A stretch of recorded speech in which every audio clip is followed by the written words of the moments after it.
আসসালামু আলাইকুম। মুসলিম আইন অনুযায়ী সন্তান দত্তক নেওয়া অবৈধ। তাহলে কিভাবে আপনি সন্তান নিবেন?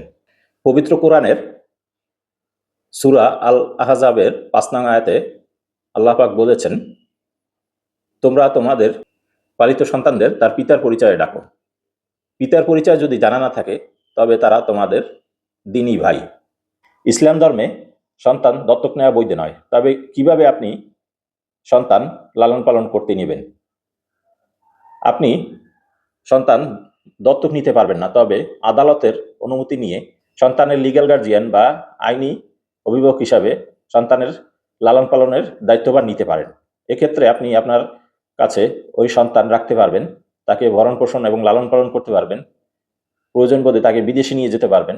তবে উক্ত সন্তান আপনার সম্পত্তির উত্তরাধিকারী হবে না। সম্পত্তি আপনাকে দান করে তার নামে লিখে দিয়ে দিতে হবে। আইনি অভিভাবক হিসেবে কোনো সন্তান লালন পালন করলে ওই সন্তান আপনাকে বাবা কিংবা মা ডাকতে পারবে না। কাগজে কলমে ওই সন্তানের প্রকৃত যিনি পিতা তার নামই থাকবে এবং স্কুল কলেজেও তার নাম থাকবে।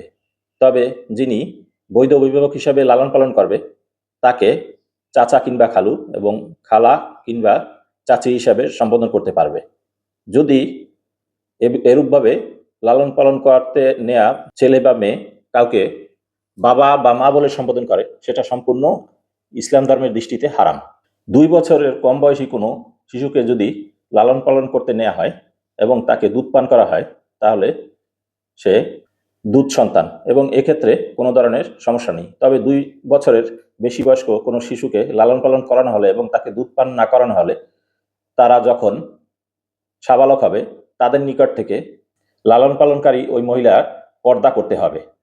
ধর্মীয় দৃষ্টিকোণ থেকে সন্তান দত্তক হিসাবে লালন পালনের সুযোগ না থাকলেও আইনগত অভিভাবক হিসাবে লালন পালন করার অধিকার রয়েছে। ধন্যবাদ।